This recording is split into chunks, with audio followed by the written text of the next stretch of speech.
According to modern engines, the very worst move you can make on your first turn in chess is g4. This move is a little thing called the Grob.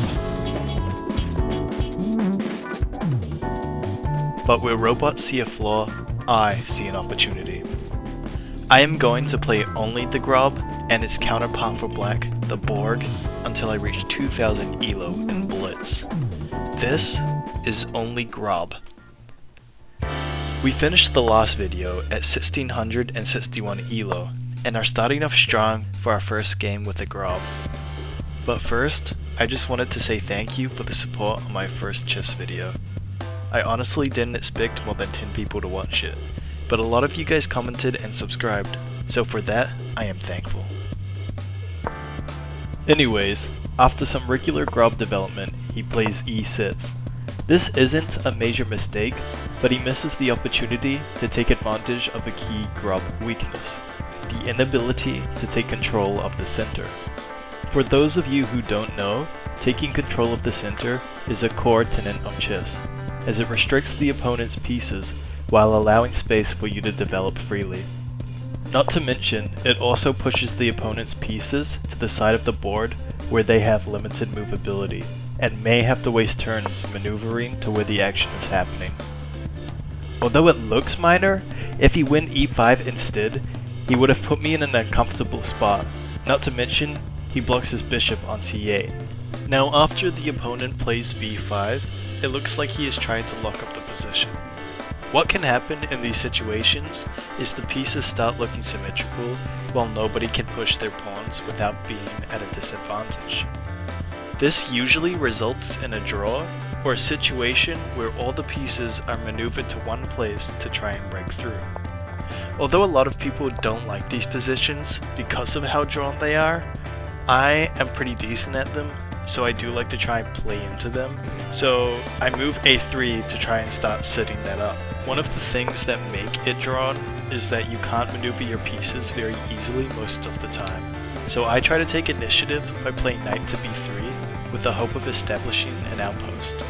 He blocks with queen to b6, so I try to gain tempo by pushing his queen out with bishop a3. However, after c5, d4, my left side is under a lot of pressure, my right side is open, and he has a very strong bishop and an activated queen. So even though analysis says that we are even at this point, white's position is much harder to play. The correct idea with this open kingside is essentially to just buy my time and wait while looking for trades. Ideally, he castles, and if he does that, I can turn my disadvantaged kingside into a full attack. Unfortunately, I forgot what I was put on this earth to do. My training slips my mind. Without thinking, I magnify my weakness by castling. I'm essentially asking to be attacked with every single one of his pieces.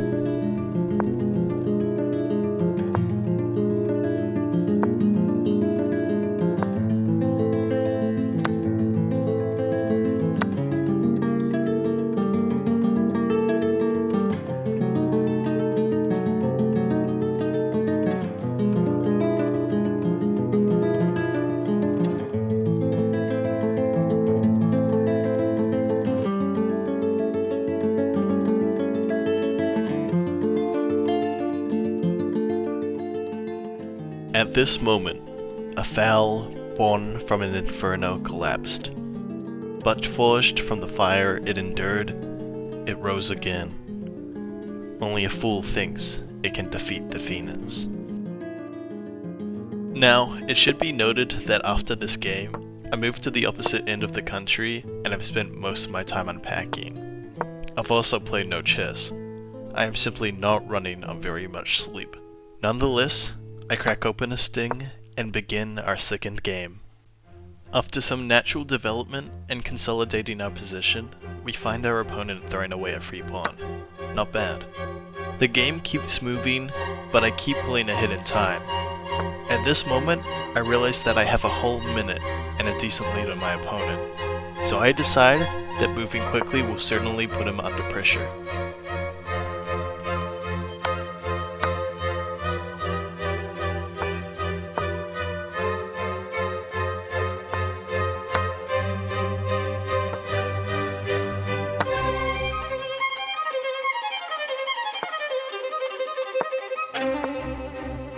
I keep moving my bishop for no real reason.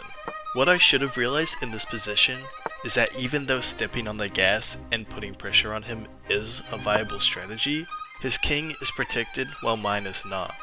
That means if I move too fast and miss something, it will usually be more punishing for me, and that is exactly what happens. He wins the pawn by pinning my king. Uh-oh, he's gaining momentum. Have to move faster. Boom, I toss away another pawn. Panic. I start thinking in the back of my head how starting a video with back-to-back losses will suck for the audience. While I do that, I toss away another pawn. The house of cards is crumbling. Although I'm only down 2 pawns, he has an isolated passed pawn and significant pressure on my king. To seal the deal, he forks my king and rook. The game is over. Loss.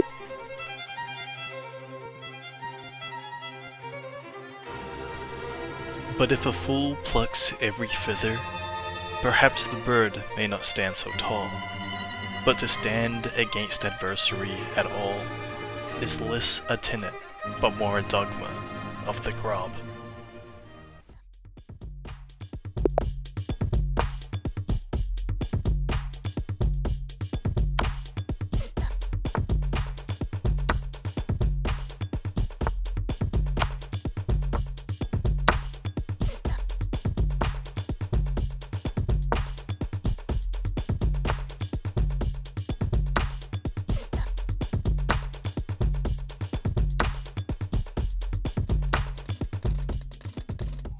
Again, I've made an obvious blunder.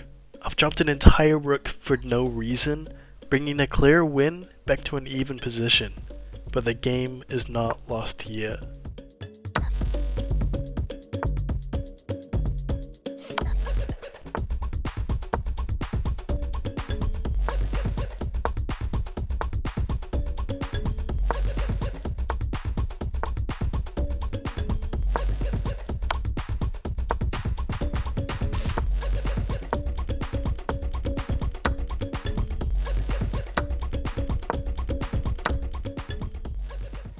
I want you to take a minute and guess what happens this game. Do I A. blunder my rook, B. promote a pawn, C. accidentally stalemate, or D. get flagged? The answer is D. If such a thing so easily conquered as bruises and wounds, lesions and trauma, could stop a creature so blissed, then how could it be named with such beauty?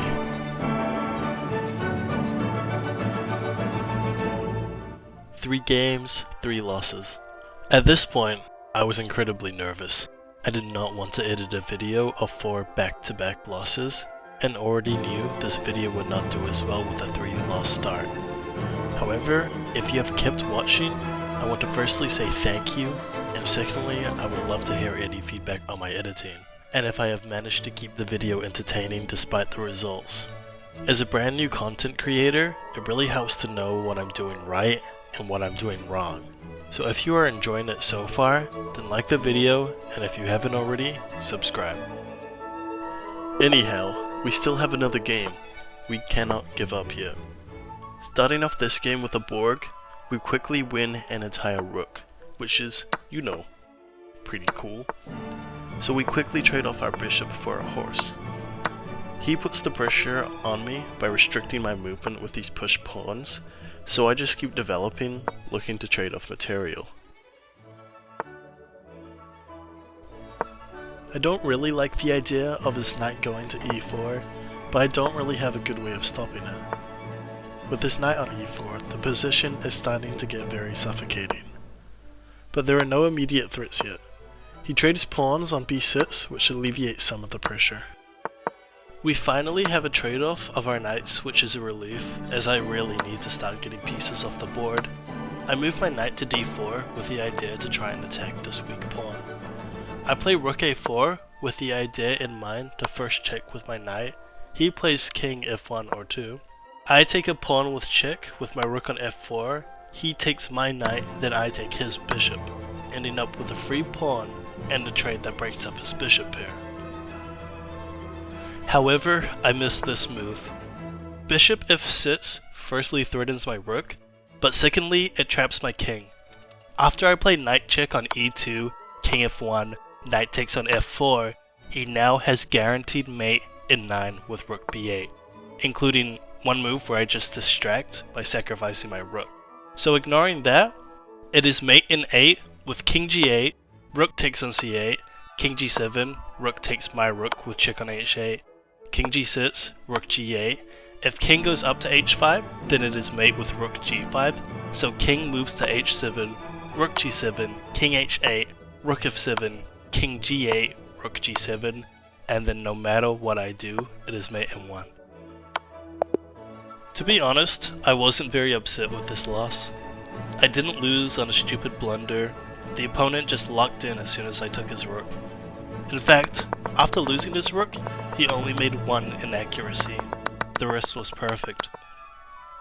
I also was playing very well until I missed bishop f6. So with this, I say that the Phoenix is as alive as ever. Perhaps we lost today, but we have grown and now we will win. So I implore you to watch the next video. Also, please help me hit 100 subscribers. Thank you.